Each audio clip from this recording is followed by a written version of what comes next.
Commander Jake Morrison stood at the window of his ship and watched the stars. The U's horizon was 3 days away from Kepler Station. This would be the first time humans met the Zephyrian Alliance face to face. Jake felt nervous but excited. His crew had trained for months for this moment. Dr. Lisa Carter walked into the command room carrying her research files. She was Earth's best expert on alien biology. Lisa had studied every piece of information about the Zephyrians that Earth had collected over the past 2 years. The aliens looked like tall birds with blue feathers and 4 arms. They were smart and had built a powerful empire across 12 star systems. Captain Ben Hayes checked his weapons one more time. He was in charge of keeping everyone safe during the meeting. Ben did not trust aliens yet. Humans had been alone in space for so long that meeting other intelligent life felt strange and dangerous. His security team was ready for anything.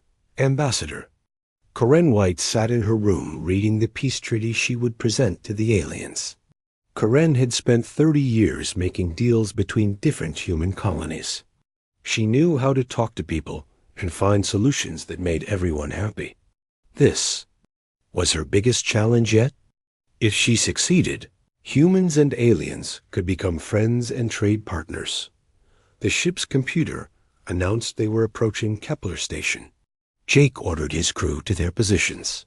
Through the window, he saw the massive space station floating. In the darkness, it was 3 times bigger than any human structure. Alien ships of different shapes and sizes docked at various ports around the station. A voice came through the radio, speaking in broken English. "Human ship, you are welcome at Kepler Station. Please dock at Port 7. Our people wait to meet you." Jake guided his ship to the docking port. The airlock connected with a loud clang. Ben and his security team went first to make sure it was safe. The air on the station was breathable for humans. The gravity felt normal. Everything seemed peaceful. The Zephyrian delegation waited in the main hall. Supreme Chancellor Vextar stood in the center. He was taller than the others, with bright golden feathers around his neck. His 4 arms moved constantly as he spoke. 2 other alien species stood with the Zephyrians. One group looked like giant insects with shiny black shells. The other group had gray skin and no hair. Corinne stepped forward and bowed slightly. "I am Ambassador Corinne White of Earth. We come in peace and friendship." Vextar clicked his beak and replied, "Welcome, humans. We are curious about your species. You have spread across many worlds very quickly." The first meeting went well.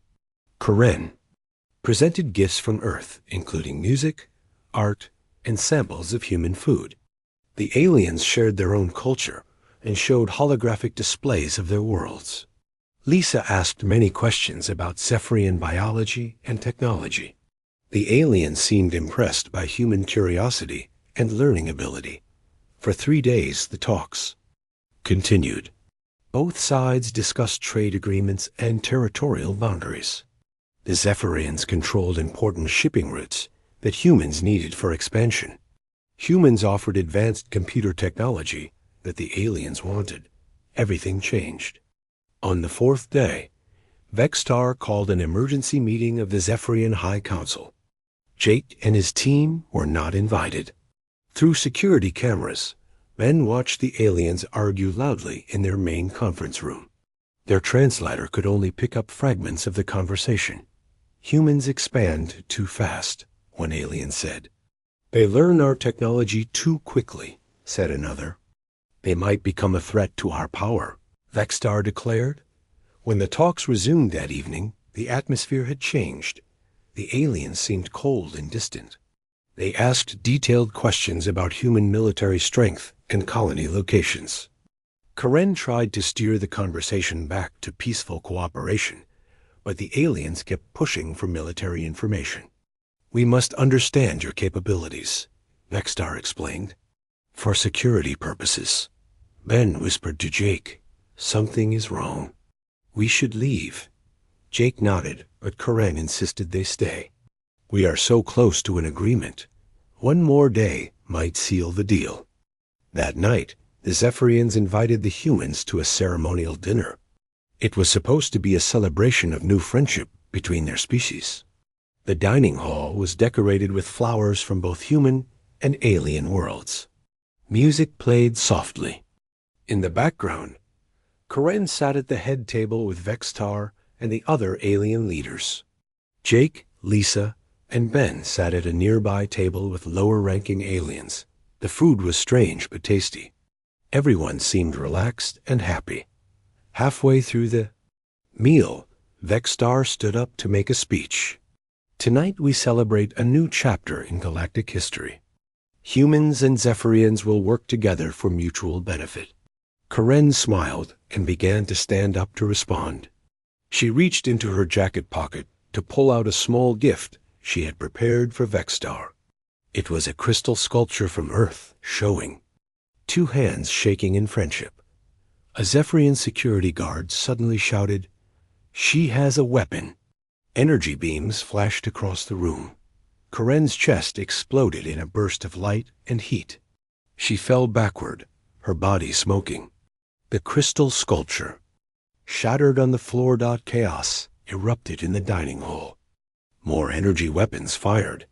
Ben drew his gun and shot two aliens before a beam caught him in the shoulder. Lisa screamed and dove under the table. Jake grabbed her and ran toward the exit. Alien security forces surrounded them. "You tried to assassinate our leader," they shouted. "That is a lie," Jake yelled back. "She was giving him a gift." More weapons fired. Jake's security team fought back, but they were outnumbered. Half of them died in the first few minutes. Jake dragged Lisa through corridors filled with smoke and laser fire. Behind them, Karen's body lay still on the dining hall floor.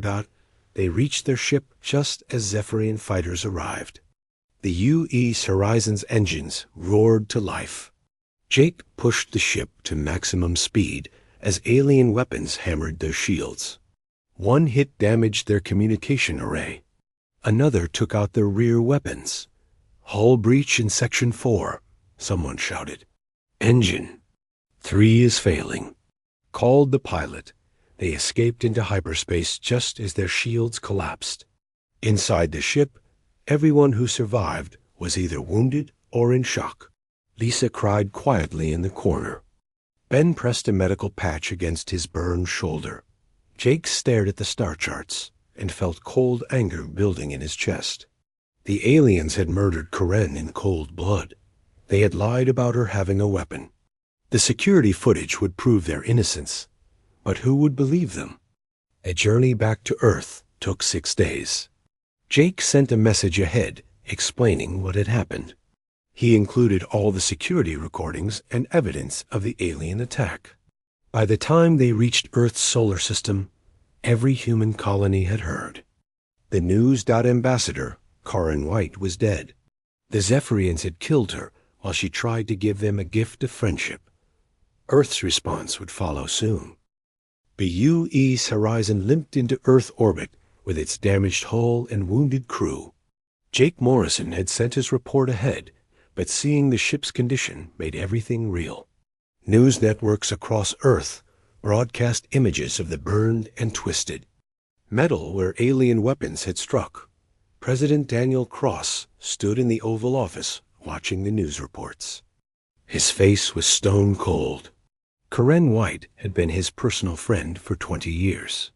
She had negotiated the peace treaty that ended the Mars Colony War. She had saved thousands of lives with her diplomatic skills.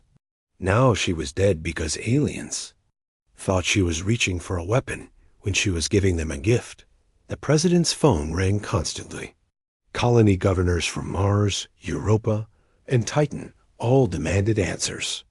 The mining stations in the asteroid belt wanted to know if they were safe.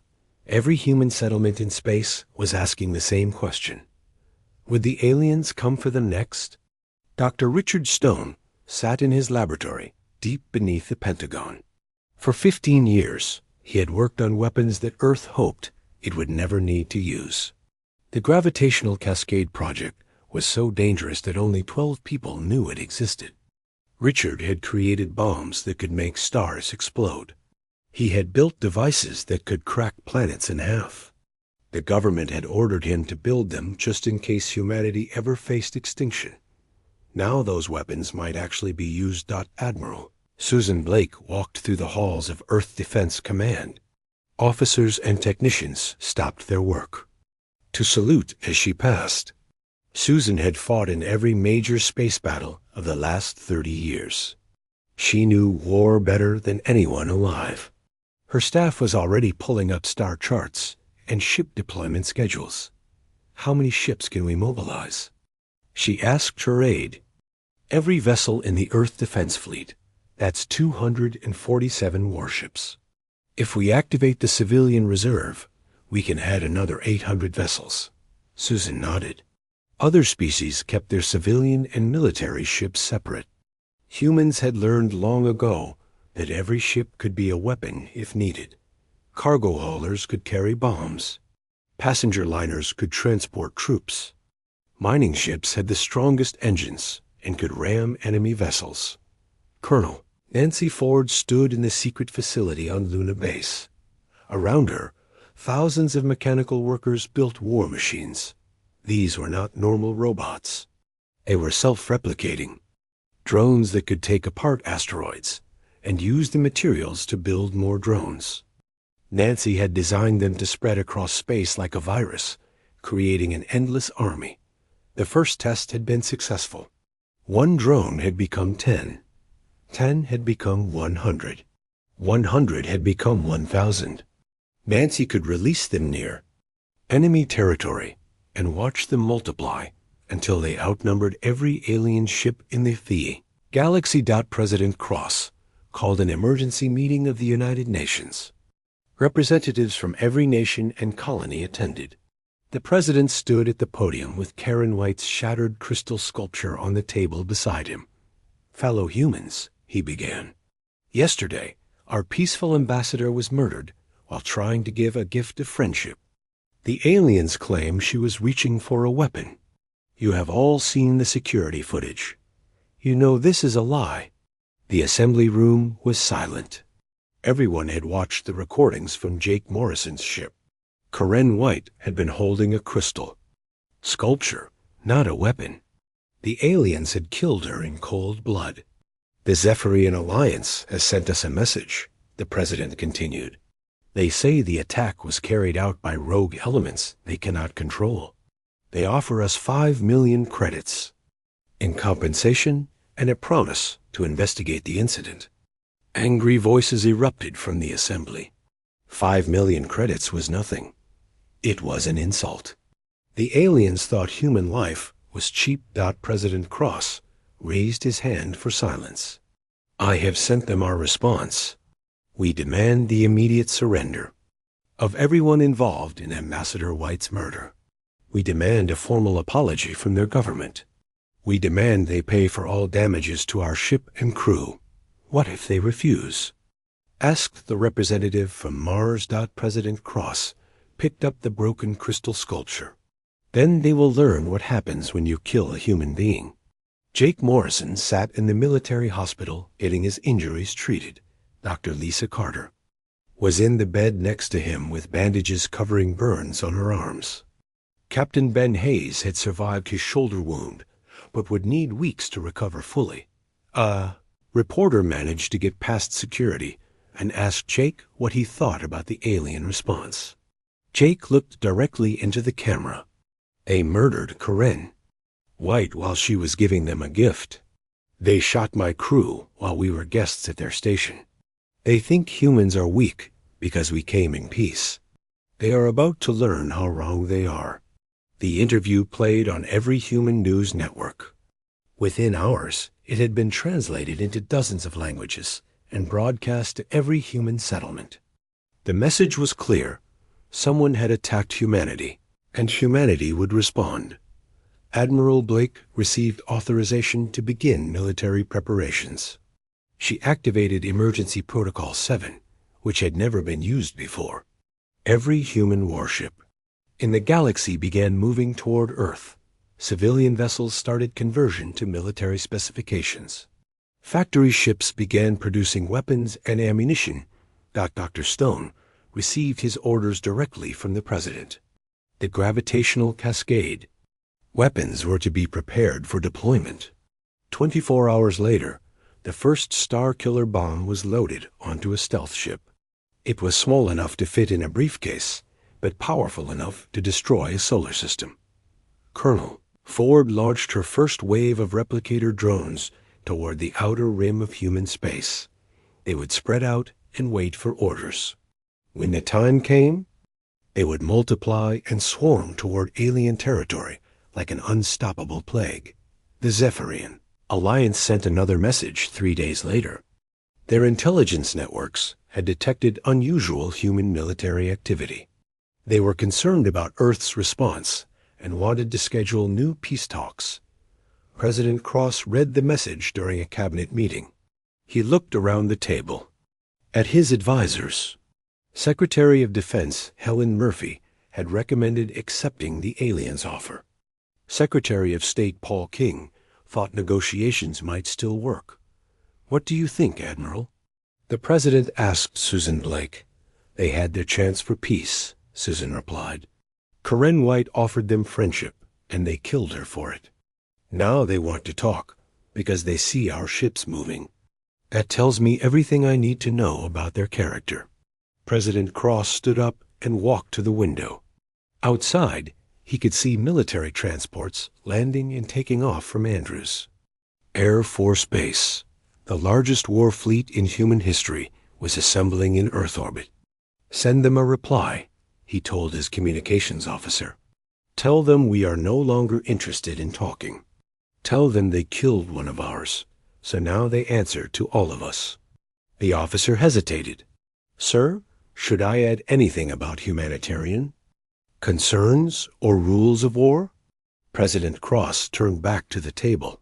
His eyes were cold as space itself. "No, let them wonder what we are capable of. Let them imagine what humans do to those who murder our people. Let them spend their last few days of peace trying to figure out how much we are going to make them pay." Within 6 hours, Admiral Blake's war fleet began leaving Earth orbit.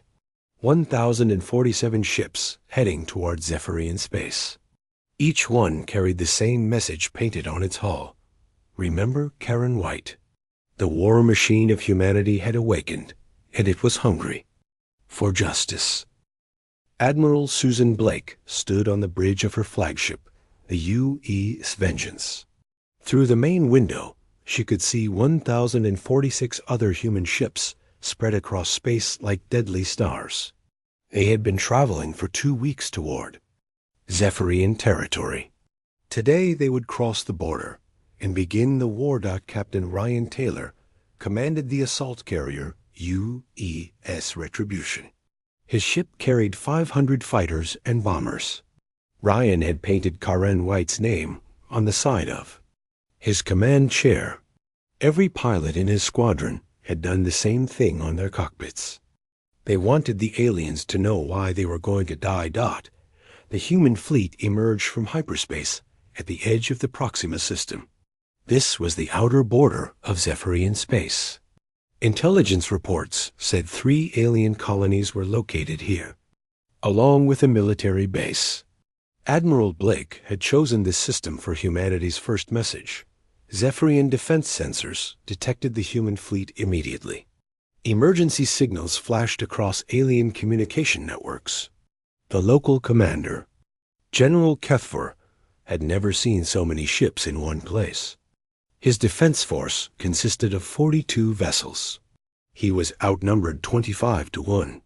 "Open a channel to the human fleet," Kethfor ordered his communication officer. Admiral Blake received the transmission. The alien general appeared on her screen. He looked nervous and kept clicking his beak rapidly. "Human fleet, you are entering Zephyrian territory without permission. Please state your intentions." Blake leaned forward in her chair. "We are here to collect payment for the murder of Ambassador Karen White. Surrender your forces, and prepare to evacuate your colonies." "That incident was a misunderstanding," Kethfer replied. "Negotiations are still possible. We can discuss compensation."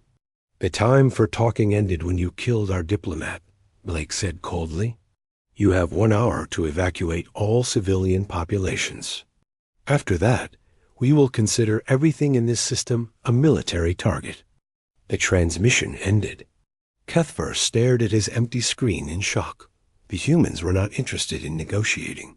They had come for war. On the planet below, Zephyrian civilians began panicking. Evacuation sirens wailed across the 3 colony. Cities. Families grabbed their most important possessions and ran toward spaceports. Many had never seen a human before, but they had heard stories about human military capabilities. Colonel Pete Martinez led the first assault wave. His Marine battalion was equipped with the newest powered armor suits. Each suit could adapt to any environment and made its wearer nearly invulnerable to small weapons fire. Pete had volunteers from every human colony for this mission. Everyone wanted revenge for Karen White. The Zephyrian Defense Fleet moved to intercept the human ships. General Kethfer knew he could not win, but he had to try. His species had ruled this sector for 200 years. They had never lost. Battle to inferior races. Captain Ryan Taylor launched his fighters first. The small human craft moved faster than anything the aliens had ever seen. Instead of flying in formation like civilized pilots, the humans scattered across space and attacked. From every direction at once, Zephyrian gunners could not track targets that moved so unpredictably. Human fighters swooped between alien ships like angry insects. Their weapons cut through enemy hulls with surgical precision.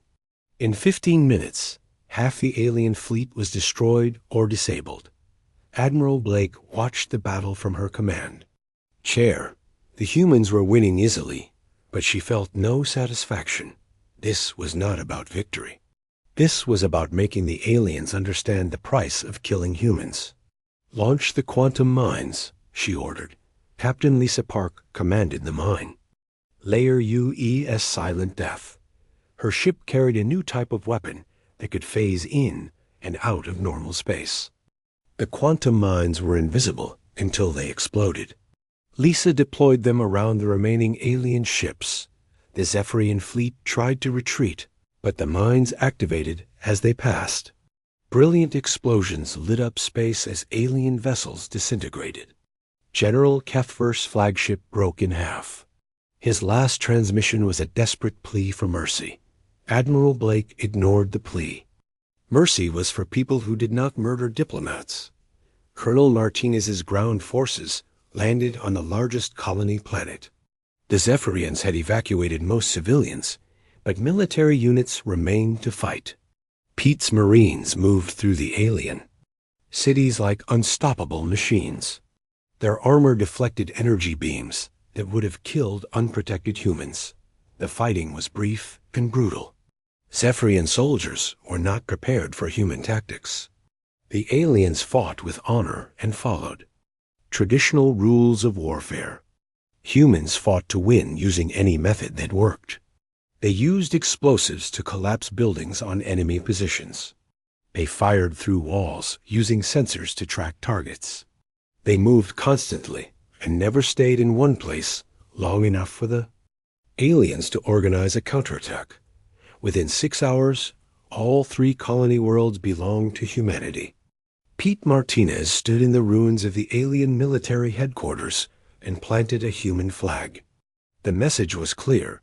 This is what happens when you kill one of us. News of the Proxima System's fall reached the Zephyrian capital within hours. Supreme. Chancellor Vextar called an emergency session of the High Council. The same aliens who had authorized Karen White's murder now faced the consequences of their decision. "The humans have completely destroyed our border defenses," reported military coordinator Jextel. "They fight without honor or mercy. Their weapons are more advanced than our intelligence reports indicated." Vextar paced around the council. Chamber on his 4 legs. How many ships do they have? Over 1,000 vessels of various sizes. Our total fleet strength is only 600 ships. Then we are outnumbered. Yes, but that is not our biggest problem, Jextal continued. The humans do not fight like any species we have encountered. They use tactics that violate every rule of civilized warfare. Vextar stopped pacing. What do you mean? They target civilian infrastructure. They use civilian ships as weapons. They employ chemical explosives that our sensors cannot detect. They fight as if the only rule is total victory. The High Council chamber fell silent. These were the same aliens who had laughed about human weakness just 2 weeks ago. They had thought humans were soft because they came offering friendship. Now they realized they had awakened something terrible. Send messages to our allies, Vextar ordered. Request immediate military assistance. Sir, I have already tried. The Corvin Empire refuses to get involved. The Stellar Federation says, this is our problem. A hegemony has closed their borders to all traffic. Vextar felt cold fear growing in his chest. What about the trade guilds? They have suspended all contracts with us. Apparently, attacking human diplomats is bad for business. Admiral Blake received regular reports from her advancing fleet. The humans had destroyed 2 more Zephyrian outposts and captured a supply depot. Enemy resistance was collapsing everywhere. The aliens had expected a traditional war with formal battles and negotiated truces. Instead, they got humanity's version of warfare, swift, merciless, and total. Colonel Nancy Ford's replicator drones had reached the edge of Zephyrian space. The mechanical swarm was now 50,000 units strong and growing rapidly. Nancy smiled as she watched them multiply on her monitoring screens. Each drone could build 10 more using asteroid materials. Soon there would be millions of them. Captain Ryan Taylor's fighters had advanced deep into enemy territory. His pilots reported seeing alien ships fleeing toward their core worlds. The Zephyrians were abandoning their outer colonies rather than face human attacks. Admiral, we are receiving a transmission from the Zephyrian capital, reported the communication officer. Blake nodded. Put it through. Supreme Chancellor Vextar appeared on the screen. His golden feathers looked dull, and his 4 arms shook slightly. Admiral Blake, I request an immediate ceasefire. We are prepared to discuss terms for ending this conflict. The only terms I am interested in hearing are your unconditional surrender, Blake replied. That is unacceptable. We are a proud species with a long history. Surely we can reach some compromise. Blake leaned back in her chair. You murdered Ambassador Curran White while she was giving you a gift of friendship. You thought humans were weak because we came in peace. You were wrong. We are not weak. We are just very selective about when we choose to show our strength. What do you want from us? Everything, Blake said simply. You took 1 life from U.S. We are going to take your entire civilization in return. The transmission ended. Vextar stared at the empty screen and realized his species had made the worst mistake in their history. They had killed a human being, and now all of humanity was coming for revenge. 6 months had passed since the war began. Admiral Susan Blake stood on the bridge of her flagship, orbiting the former Zephyrian capital world. Below her, the planet that had once housed 50 billion aliens now lay in smoking ruins. The golden spires and crystal cities that had taken centuries to build were gone. In their place, human construction teams were already laying foundations for new settlements. Captain Ryan Taylor walked through the streets of what used to be the Zephyrian High Council chambers. His boots crunched on broken glass and twisted metal. The building where Supreme Chancellor Vextar had ordered Karen White's death was now a crater filled with radioactive ash. Ryan felt no sadness looking at the destruction. This is what happened when someone killed a human diplomat. Colonel Pete Martinez supervised the loading of captured alien technology onto human transport ships. Everything useful was being taken back to Earth for study. Everything else was being destroyed. The Zephyrians had possessed some interesting weapons and defensive systems, but nothing that could match human engineering when humans were motivated by revenge. Dr. Richard Stone's gravitational cascade weapons had been used 3 times during the war. 3 entire star systems no longer existed. The aliens who lived there had been given 1 hour to evacuate before the stars were destabilized. Most had not believed the humans were serious until the first sun exploded. After that, Zephyrian colonies surrendered immediately when human fleets arrived. Colonel Nancy Ford's replicator drones had multiplied beyond all expectations. What started as a few thousand machines had become an army of 10 million automated workers. They had stripped apart asteroid belts and converted the materials into human military equipment. Every captured alien shipyard was now producing vessels for Earth's expanding fleet. Supreme Chancellor Vexstar had been captured 2 months ago when his secret bunker was discovered by human intelligence operatives. He was currently being held in a prison ship orbiting Earth. President Daniel Cross had personally decided that Vexstar would spend the rest of his life watching human ships come and go from the planet. His actions had awakened. Jake Morrison, now promoted to admiral, supervised the systematic dismantling of the last Zephyrian military base. His engineers were converting the alien facilities into a human fortress that would guard this region of space. Every former enemy stronghold was being transformed into a human outpost. The message was clear. Where alien civilizations once stood, humanity now ruled. Dr. Lisa Carter worked in a medical facility, treating the few alien civilians who had been injured during the evacuation of their worlds. Despite everything that had happened, she still believed in showing mercy to innocents.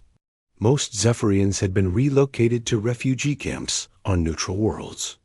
They would live, but they would never again have a homeland to call their own. President Cross stood before the United Nations Assembly on Earth. Behind him, a holographic display showed the current map of human space. What had once been Zephyrian territory was now colored blue to represent human control. 12 star systems and 43 colonies had been added to Earth's empire in 6 months. Fellow humans, the president began, today marks the end of the Zephyrian War.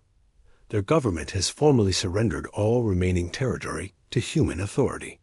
The species that murdered Ambassador Karen White no longer exists as an independent civilization. The assembly erupted in cheers. Every human colony and space station had contributed to the war effort. Mining stations had provided materials. Civilian ships had carried supplies. Research facilities had developed new weapons. The entire human species had united to avenge one person's death. Some may ask if our response was proportionate, President Cross continued. Ambassador White was one person. The Zephyrians were an entire civilization. But they made a choice when they killed her. They chose to show us that human life means nothing to them. So we chose to show them what human determination looks like when we decide to protect our own. Captain Ben Hayes, recovered from his wounds, commanded one of the patrol ships that now guarded former Zephyrian space. His shoulder still ached where the alien energy beam had hit him, but the pain reminded him why this war had been necessary. The security footage from that dinner still played in his nightmares. Karen White reaching into her jacket to pull out a gift, and alien guards shooting her down like an animal. The other alien species in the galaxy had watched the war with growing horror. The Corvan Empire immediately opened diplomatic channels with Earth. The Stellar Federation offered trade agreements on extremely favorable terms. The mining hegemony actually sent gifts to President Cross, along with formal apologies for any past misunderstandings. None of them wanted to be the next species that learned what happened when you harmed a human being. Admiral Blake received reports from across the former Zephyrian territories.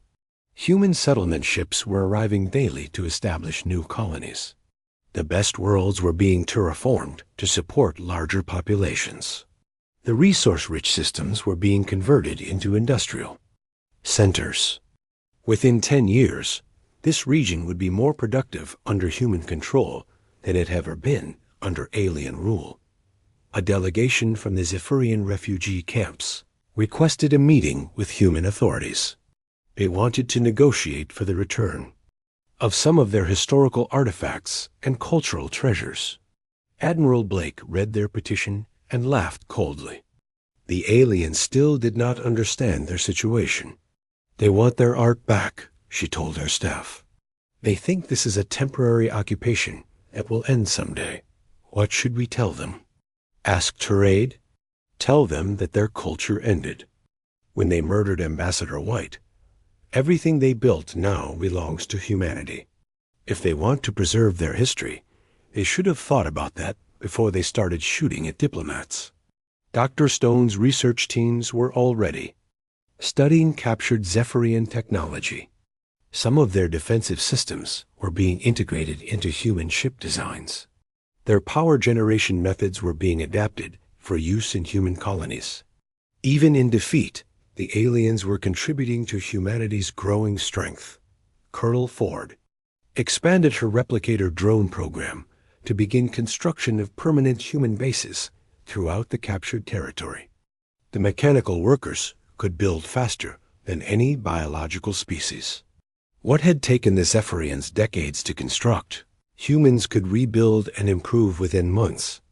Jake Morrison stood in the ruins of Kepler Station where this all began. The trading post had been destroyed during the second week of the war when human forces captured it. Now human engineers were building a much larger facility in its place. The new station would serve as a memorial to Corinne White and a reminder to other species about the price of harming humans. A memorial wall listed the names of every human who had died in the war. Corinne White's name was at the top in letters twice as large as the others. Below her name was inscribed, "She came in peace. They chose war. This is the consequence." President Cross made one final announcement to the galaxy. His message was broadcast on every communication frequency that alien species used.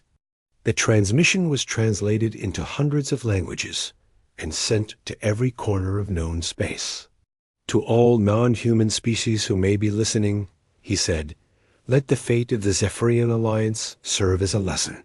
Humanity seeks peace and friendship with all intelligent life. We prefer to solve problems through diplomacy and mutual cooperation. But if you harm one of our people, if you threaten one of our colonies, if you show disrespect for human life, then you will face all of humanity, united in purpose. Behind him, images flashed of human fleets patrolling space, human colonies growing on former alien worlds, and human flags flying over captured territories. We do not start wars, the president continued, but we finish them. We remember our friends and we never forget our enemies. The choice of which you want to be is entirely yours. Dr. Carter placed a small crystal sculpture on Corinne White's memorial. It was identical to the one the ambassador had tried to give to Vex-Tar on that terrible night. The inscription read, "In memory of those who seek peace in a galaxy that sometimes chooses war." The Zephyrian civilization was gone. Their worlds belonged to humanity now. Their ships were scrap metal. Their government was dissolved. Their military was destroyed. All because they had killed one human being who came to them offering friendship. Species took note and updated their diplomatic protocols accordingly. A new rule appeared in every alien foreign relations manual. Under no circumstances should any human citizen be harmed. The price of human blood is measured in civilizations.